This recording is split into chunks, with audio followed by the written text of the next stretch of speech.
Se abre la sesión de preguntas, pero en principio vamos a dar lectura a las que nos han llegado escritas vía correo y que estén relacionadas pues directamente con el tema que se ha tratado, que es lo de la Comisión para el Esclarecimiento de la Verdad, la Convivencia y la No Repetición, tema que ha sido tratado por cada uno de nuestros invitados. Entonces, coincidencialmente vamos a empezar la primera pregunta con el doctor Caballero, doctor periodista. Dice: el esclarecimiento de la verdad histórica es uno de los pilares estructurales de la justicia transicional. Según Amnistía Internacional, hasta el año 2007 se habían creado 33 comisiones de la verdad en 28 países distintos.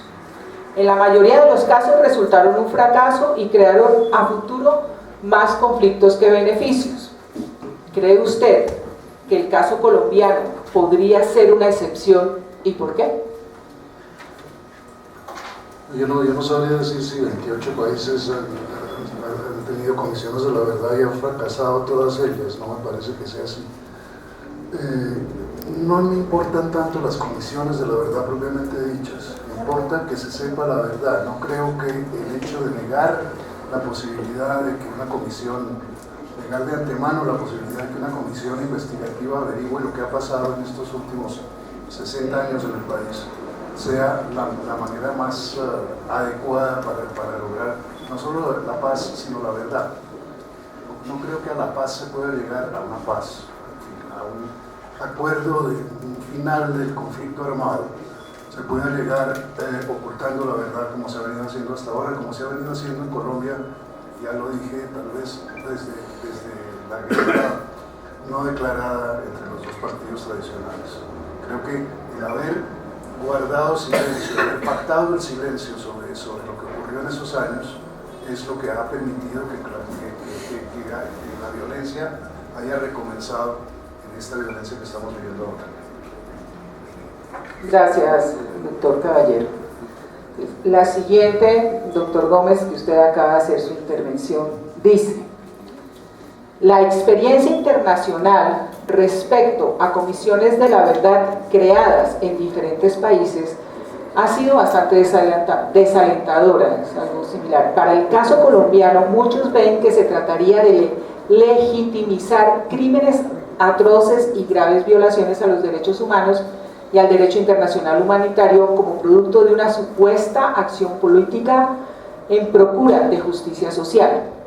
¿Cuál podría ser el procedimiento a seguir para que estos mecanismos no se constituyan en un instrumento de impunidad con grave afectación para las víctimas que ha generado el conflicto armado?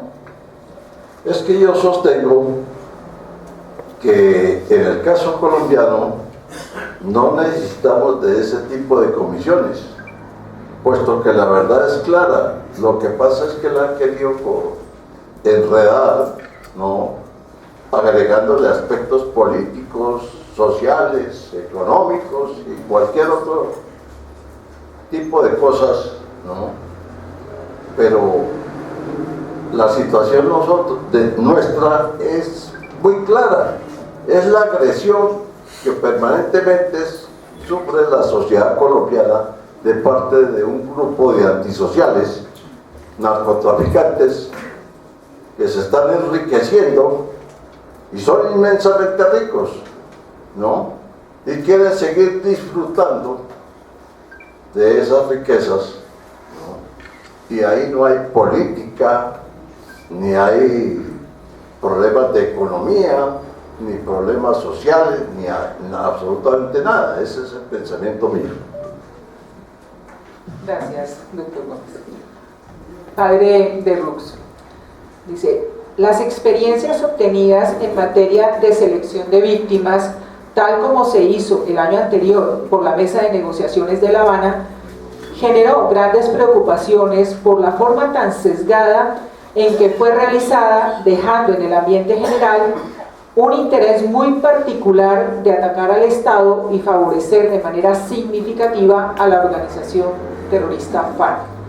¿Qué podría hacerse para evitar la ocurrencia de estos mismos hechos, lo cual generaría un rechazo significativo por distintos sectores que no creen en su viabilidad. Esa es una, y aquí tengo otra muy puntual que dice: ¿existe una supremacía de la paz sobre la justicia?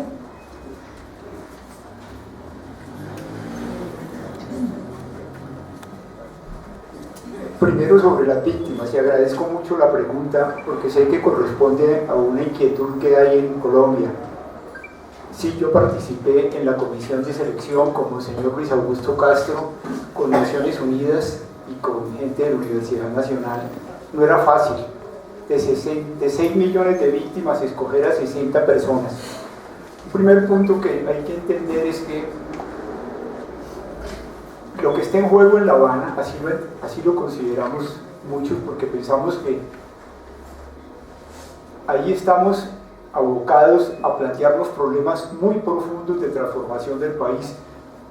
El problema no es las FARC, con todo lo grave que es las FARC, y en eso estoy de acuerdo con el doctor Hernando Gómez, y con toda la relación que yo siento con todos nosotros, la voladura de las torres en Buenaventura, el derrame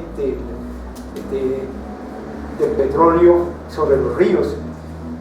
Eso no solamente es un crimen contra el pueblo, sino una estupidez contra el proceso de cambio que tiene que hacer el país. Pero quisiera llamar la atención, lo que se trató de hacer en La Habana es llevar a las víctimas del conflicto, no solamente las víctimas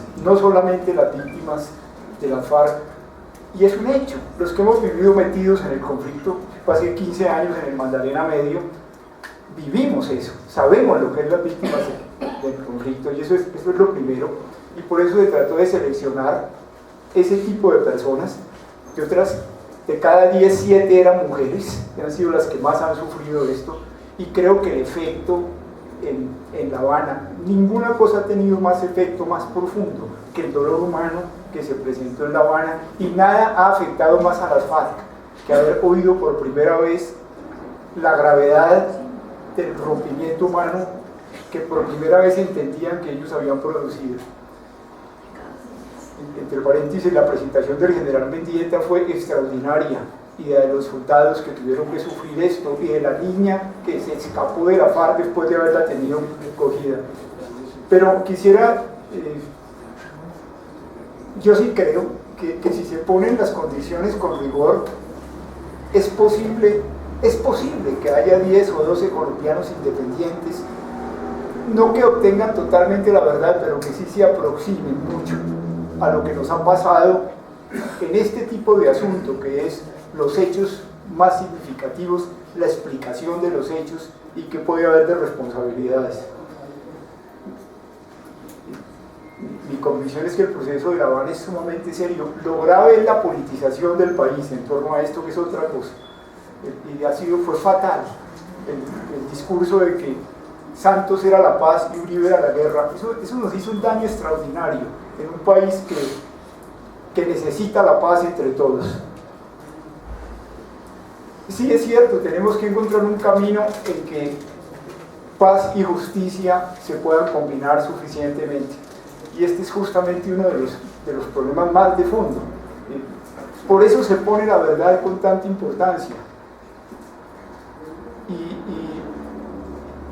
todos estos procesos de justicia transicional tienen esa búsqueda: cómo conseguir que no haya impunidad y que sean seguros los acuerdos que se den, que la sociedad quede tranquila, que han sido suficientemente reparadas las víctimas y que se han pagado los costos de los que en la guerra cometieron violaciones al derecho internacional humanitario, que quede suficientemente tranquila y que eso no se devuelva. Cualquier corte internacional un día, si las cosas no quedaron seguras jurídicamente, puede producir una reacción en contra. Pero ¿cómo hacerlo cuando un país sabe que tiene que salir de este problema tan profundo? Que, como yo les decía, creo que es un problema espiritual muy hondo.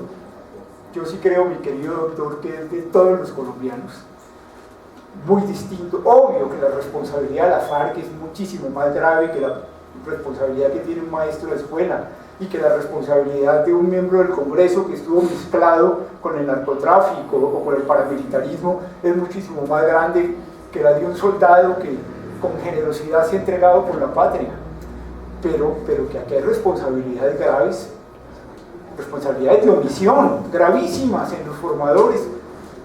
En el Evangelio el pecado más grave es el pecado de omisión. Tuve hambre y no me dieron de comer, estaba en la cárcel y no me vinieron a verme, me habían quebrado las piernas y no tuvieron compasión de mí. Omisión.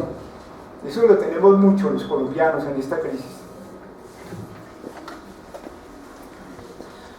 Gracias, padre.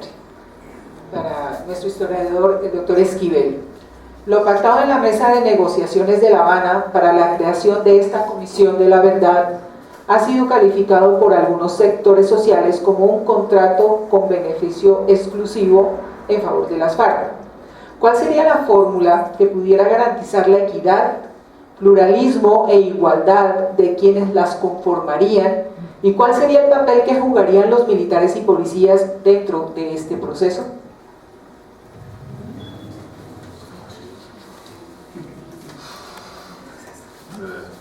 Sí, bastante difícil de responder por 3 razones.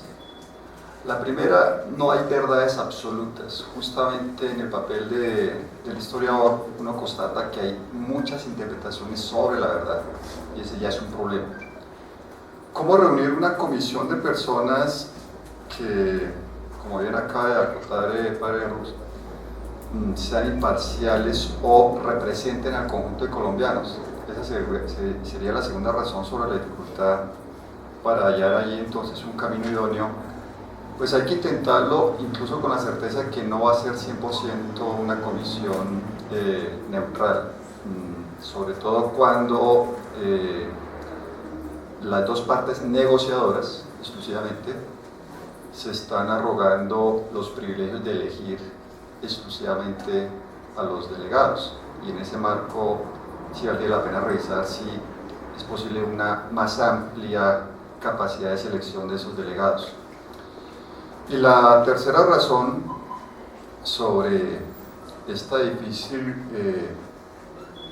comisión de la verdad, y sobre todo con la participación de militares, es justamente eso. ¿Por qué finalmente a los militares los ponen como una contraparte cuando resulta que son parte de la nación colombiana, son ciudadanos como todos los demás, y por lo tanto tendrían el derecho no solamente a participar, sino a ser escuchados como cualquier otro ciudadano, incluso en lo que acaba de acotar el padre, dado que su compromiso fue obedeciendo justamente las orientaciones políticas? Su compromiso fue justamente el de ofrecer la vida a cambio, precisamente de alcanzar la paz y la justicia en Colombia. En ese marco, entonces, lo que deberíamos ser pragmáticos es en no esperar encontrar una verdad absoluta, sino en hacer el mejor esfuerzo, tanto académico, político y de compromiso social, para que esa verdad tenga los mejores asideros y en realidad nos ayude a lo que debe ser el propósito de todos: construir nación, uno de los mejores países que tenemos, y que en ocasiones son los mismos colombianos los que se les olvida eso. Muchas gracias, doctor Esquivel.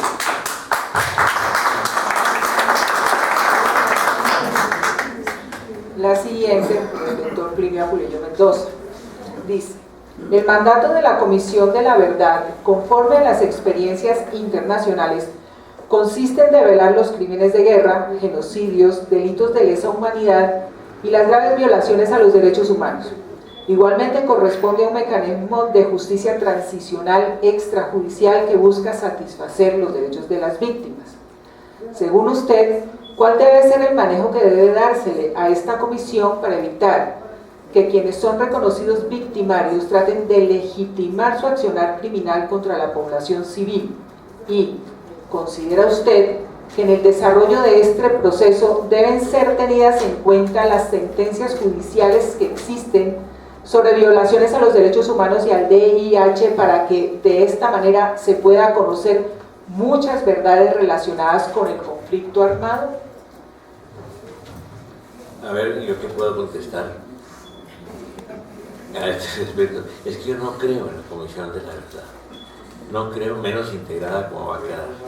Tampoco creo en la justicia. Es que yo estoy realmente muy escéptico en cuanto a, no creo en la justicia colombiana.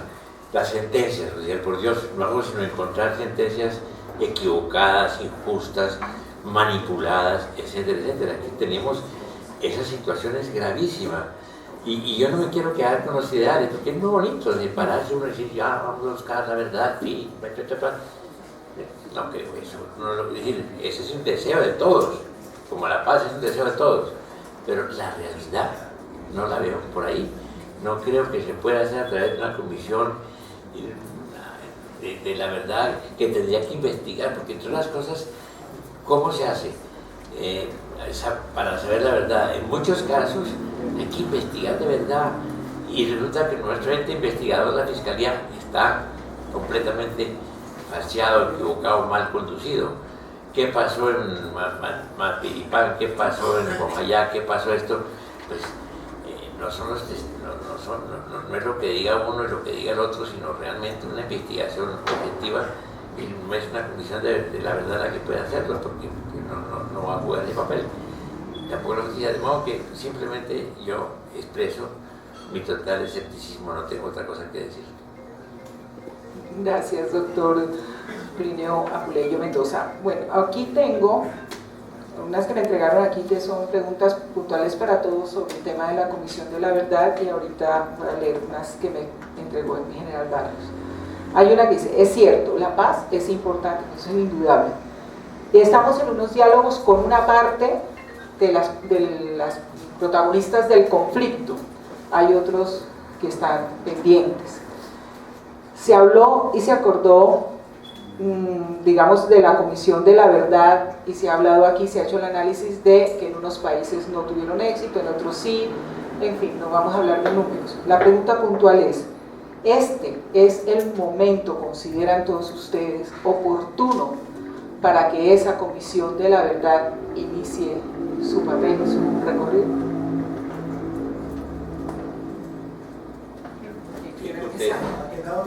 Que cada uno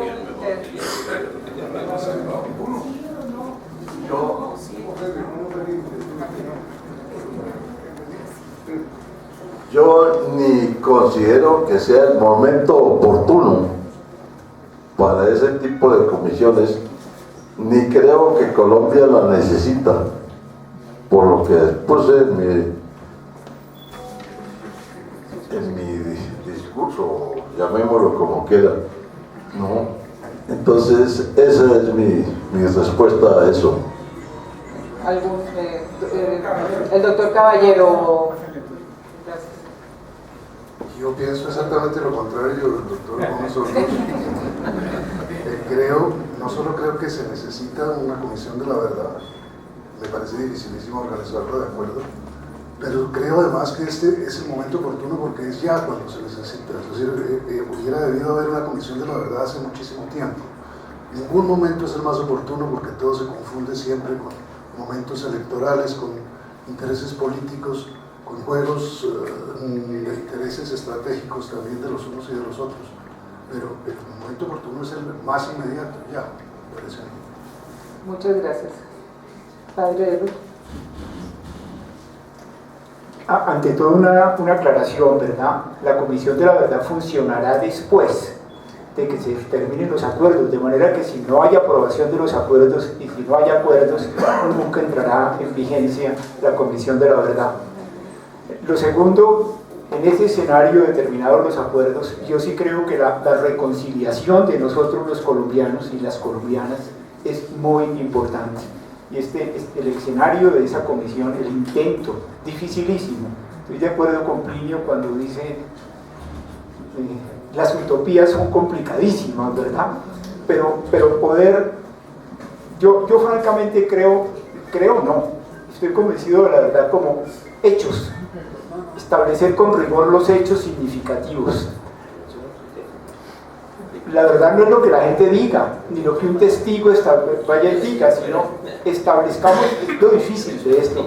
desde muchos datos realmente qué son hechos realmente significativos y qué puede haber y qué tipo de responsabilidades pueden estar detrás, lo que estaba diciendo el profesor Esquivel, qué hay detrás de la responsabilidad de un soldado que esté en medio de la guerra, en una acción. Seguramente a él no le atañe ninguna responsabilidad en lo ocurrido, ¿verdad? Pero puede que haya responsabilidades, cosas mucho más graves con los paramilitares, muy graves con la guerrilla. ¿Qué hay detrás de esas cosas? Creo que eso Colombia lo necesita de verdad para que podamos reconciliarnos.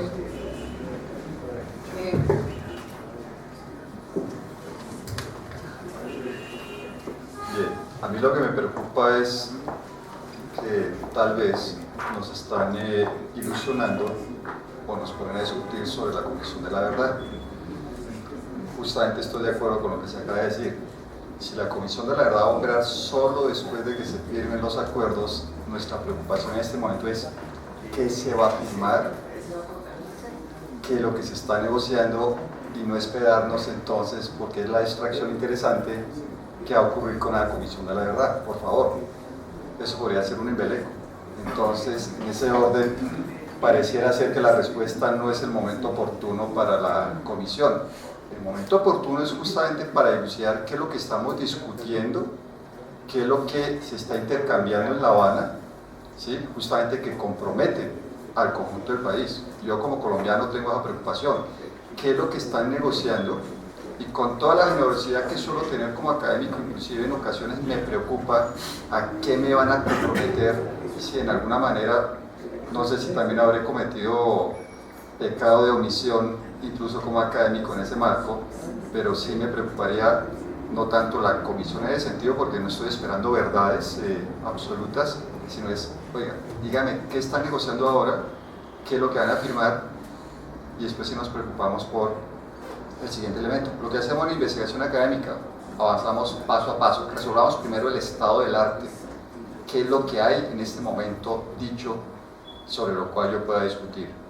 No me distraigan con lo que después vendrá y en cambio se tiene una cortina de humo sobre la negociación en La Habana. Doctor Plinio. Es decir, como perdón del padre de Ru, yo no creo en milagros. Lo que nos están proponiendo es un milagro. Una comisión de la verdad que va a descubrir, integrada por gente designada por las FARC, por el gobierno. Eso me parece un chiste, imagínate un chiste.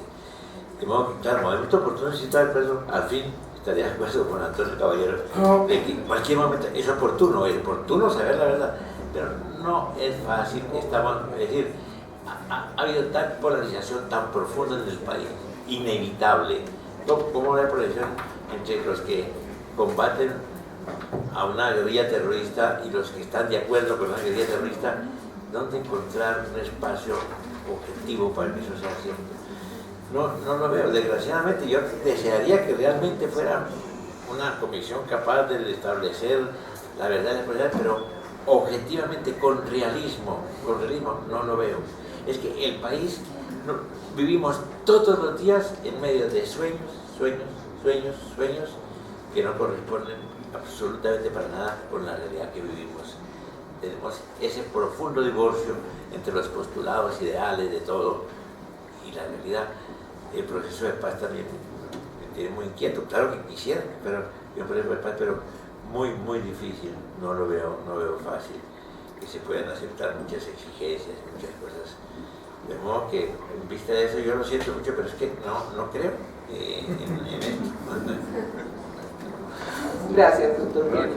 Voy a dar lectura. El general César Barrios me ha entregado aquí un documento. Dice: contra todo lo que se escribe y todas las experiencias sobre la tarea de la Comisión de la Verdad, les pregunto, todos en general, varias cosas. Primero es, el escarbar dentro de la historia de esa violencia de hace 30 años no es volver al hoy, escenas y actos de violencia de hace décadas, hoy a lo mejor mitigadas ya por la acción del tiempo. hacer brotar otra vez los ríos de sangre que han corrido, hacer imaginar y retumbar los gritos de los torturados y de las violadas, hacer de hoy el desespero de los desplazados, remover el dolor de quienes fueron secuestrados y sus familias, y más si no volvieron. Es sano, es una ayuda para fortalecer el perdón y el olvido, o sería mejor encerrar todo ello en un baúl con fuerte candado y echarlo al fondo del mar, y de allí, con todo enterrado para el caso en las profundidades desconocidas, iniciar el camino hacia el renacer de la paz y la esperanza.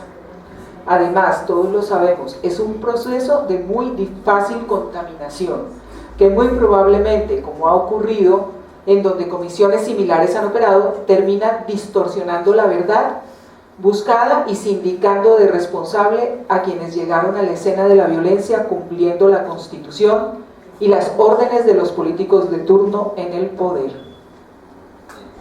O sea, es como vale la pena traer ese pasado doloroso, o será mejor cerrar. ¿Quién quiere? ¿Una opinión? Gracias, padre. Yo creo que en eso hay que repetir la frase que tantas veces se ha repetido de Santayana: el pueblo que no conoce su historia está obligado a repetirla. Yo creo que estamos repitiendo una vez más la historia. Hay tres casos en los que se ha negado que sean ciertas las conclusiones de quienes han investigado el caso de la violencia en Colombia, Monseñor Guzmán y Omaña Luna y Paz Borda, el caso de la comisión del Centro de Memoria Histórica del Basta Ya, y ahora esta última comisión de 14 académicos. Cada vez que se escarba un poquito en la historia, justamente saltan otras personas a decir que eso no es así, que eso no es cierto. Claro, pero es que de todas maneras el olvido no se logra por decreto tampoco, no es posible enterrarlo en el fondo del mar, como proponen. No, pues la gente también se acuerda de las cosas, y por eso es preferible que se acuerde limpiamente de las cosas, y no que se guarde el rencor que de todas maneras existe cuando las cosas no se discuten. Los judíos mataron a Egipto. Sí, lo grave de remover esas cosas es que aquí en Colombia cada uno tiene su verdad. Yo, por ejemplo, aseguro que el 9 de febrero de 1930 el Partido Conservador perdió las elecciones, el poder y la historia.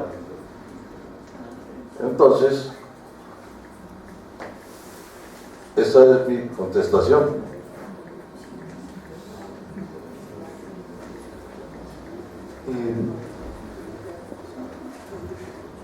Bien, yo creo que el general plantea un problema muy complejo, de acuerdo. Es decir, ¿qué es mejor? ¿Olvidarse para siempre de los horrores que pasaron o traerlos en evidencia? Y creo que puede haber argumentos de lado y lado sobre el asunto. Yo insistiría en que la verdad puede ayudarnos enormemente a la reconciliación entre todos si se asume con esta idea de, digámonos con tranquilidad las cosas que hemos vivido y aceptemos con tranquilidad la construcción de un país nuevo. Si se la pone en un horizonte de reconciliémonos entre todos y que nos ayude a superar justamente la polarización.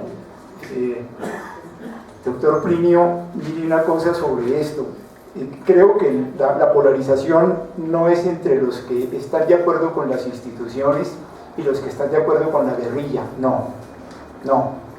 La polarización posiblemente es: yo no estoy de acuerdo con la guerrilla, créanme, ni estoy de acuerdo, nunca he defendido la lucha armada en Colombia, ni las FARC, ni el ELN, ni ningún tipo de lucha armada, pero estoy de acuerdo con que la paz es la responsabilidad más grande que nosotros tenemos, es decir, sacar al país de la victimización que nos hemos dado. Es el problema de fondo, y creo que para esto escuchar a las víctimas es muy importante y encontrar la verdad que tranquilice a las víctimas, pero no yo no veo que la salida, créanme, iniciar la denuncia. ustedes están aquí, ustedes son militares, muchos muy mayores. Yo llevo 50 años en esto, nunca he denunciado a un militar. Cuando he visto algún problema he ido personalmente a hablar con el comandante y a decirle: comandante, no entiendo por qué pasó esto. Siempre he sido muy respetuoso. Yo no creo que el camino sea que nos denunciemos y nos señalemos. No se trata de eso. Como creo que el camino es institucional, por supuesto que sí. El proceso del Magdalena Medio, lo bello fue encontrar un camino en que la gente aprendió a decirle a los paramilitares y a la guerrilla: nosotros no les reconocemos autoridad a ustedes. Ustedes tienen armas y por eso tienen poder, pero para nosotros no tienen autoridad. Nosotros únicamente aceptamos la autoridad legítima de Colombia. Y por eso somos tan necios con la autoridad, porque queremos que sea transparente, que cumplan los derechos humanos. Se trata de eso realmente. Y ustedes han sido parte de esa autoridad.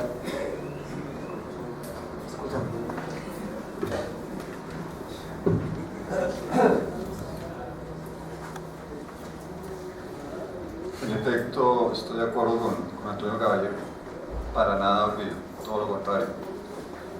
Era justamente el centro de mi presentación. Necesitamos reconstruir la historia de Colombia, pero necesitamos más, perdónenme la defensa profesional, pero necesitamos más investigación hecha por historiadores profesionales, ¿sí?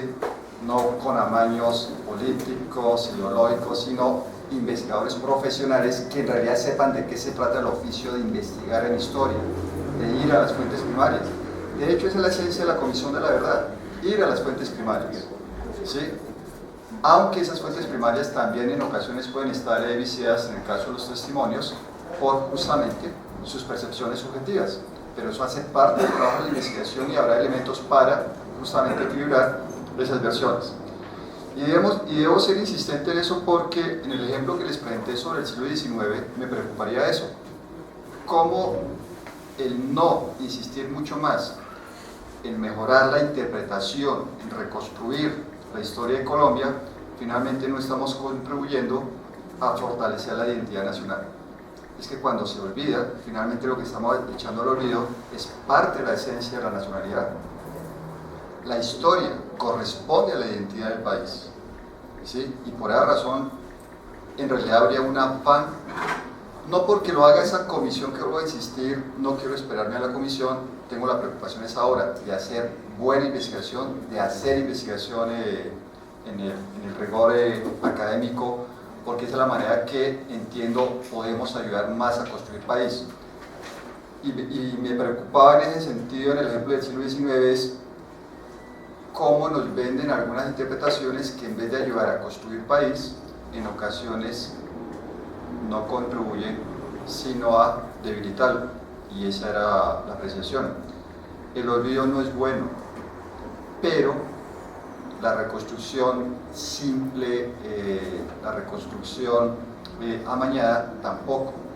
Y de nuevo entonces insisto en que necesitamos más investigación histórica sobre qué ocurrió, necesitamos investigación histórica sobre en realidad qué país tenemos, necesitamos investigación histórica que apoye y que contribuya a la construcción de este país, Colombia. Su última opinión, doctor Miguel. Dos opiniones al respecto. Yo estoy de acuerdo con el padre en el sentido de que no es equivocado plantear evidentemente que la proyección está entre los amigos de la guerrilla y los amigos de la paz, los que se oponen a la guerrilla. No, yo creo que hay una polarización en el país evidente no entre amigos de la paz y amigos de la guerra, como lo dicen todos los días nuestros adversarios, sino entre quienes expresan muchas inquietudes en relación con las exigencias de las paz, las concesiones que se le hacen, y los que pasan por alto ese problema buscando de todas maneras un resultado efectivo. Sí, esa polarización es complicada. Ahora bien, la verdad histórica, Dios, mire, yo les voy a contar muy brevemente una cosa que puede ilustrar mucho hasta qué punto este país está despistado en la verdad histórica. A mí me tocó presenciar prácticamente el asesinato de Gaitán. Yo ahí tenía con mi padre, y luego los 3 disparos fueron aquí no porque le disparara de espalda, sino que el asesino salió de frente. Eso me lo contó mi padre y yo estaba ahí, además, y ahí dando la vuelta así, como quisiera regresarse cuando vio un hombre armado que salió del Café Gato Negro, etc. Pero quiero decir esto, muchos amigos míos, amigos conservadores, con Fernando Noroña, sostienen que ese fue perpetrado por Castro, por el no sé qué, si cuando, por el comunismo. Eso no es cierto para nada. Tampoco es cierto que eso vino del gobierno alto de Espina Pérez, no sé qué, eso es mi amigo de la nieta de Espina, y sé que no fue cierto, eso no es verdad. Pero en cambio me quedó siempre la historia de mi padre, en que me dijo, ahí salió detrás de ¿cómo se llama el asesino? De Arroba Sierras, salió un tipo alto, con abrigo, sombrero, etcétera, y lo desarmó sin ningún problema. El hombre aceptó que lo desarmaron, entregó el arma y lo entregó a los policías que estaban en la esquina. Siempre le pareció muy extraño a mi padre ese personaje, porque nunca salió en la prensa nuestra, pues, parecía como que realmente tuviera alguna complicidad, alguna amistad con el asesino, y quedó con esa inquietud y la disipó 6 meses después, estando en la dirección liberal, cuando estaban dando gritos contra la dirección liberal, etc., la gente que ya no aceptaba que hubiera unión nacional con Espina Pérez, y entonces salió un senador que estaba también en la dirección liberal como mi padre, al lado, dijo, no se den engañar por ese señor que lo está a usted asusando contra nosotros. Ese señor yo tengo, es un detective conservador, Potes, yo el nombre exactamente, cuando mi padre vio, era el mismo tipo que había quitado el arma. ¿Arroba Sierra? Pero lo que, por ejemplo, escribí, pero nadie le presta atención, es que hace 6 meses apenas recibo un mail, un comunicado de un tipo que dice, yo sé que usted se interesa en el tema, quiero decirle que mi padre era amigo de este señor, tenía cierta compasión, este señor Potes. Este señor Potes estaba en la ruina, viviendo en una posible aquí en Bogotá, en el centro, y además muy enfermo. Y entonces quiero contarle que antes de morir el señor Potes dijo, mire, yo vivo muy arrepentido porque yo tuve mucho que ver con el asesinato de Gaitán. Pero esa es una realidad. ¿Quién la investiga si ya también hay esa polarización entre los que piensan que es o el gobierno conservador que no lo fue, o el comunismo, el castrismo? Ninguna de las cosas ciertas. Eso salió de estamentos bajos ¿cómo se dice? Que a la culebra se le mata por la cabeza. Eso debió ser el argumento que dieron y salieron el bajo círculo de detectives que en ese momento eran muy politizados y muy violentos, etcétera, etcétera, etcétera. Y ahí salió este señor, se le ocurrió que lo mejor era de una vez matar a la culebra por la cabeza, que era exactamente asesinar a Gaitán. Y esas historias que realmente habría que investigarlas, ¿quién las investiga? Nadie las ha investigado. Bueno, tal vez tiene razón el doctor Esquivel cuando dice que tendría que ser historiadores profesionales, no una comisión de la verdad geográfica que va a ser de un lado y otro, sino realmente historiadores que se dedicaran a investigar a fondo y pudieran establecer esa verdad por encima de las posiciones políticas. Pero eso es muy difícil en Colombia, no lo veo todavía. Ojalá llegáramos a esa realidad mundial. Bueno, el tiempo ha concluido. Nuestro agradecimiento a los señores panelistas. Cada quien saca sus propias conclusiones. Los planteamientos hechos sobre este tema desde diferentes puntos de vista nos han enriquecido. Y creo que, como habitualmente ocurre en estos casos, quedamos mucho más confundidos que al principio. Muchas gracias.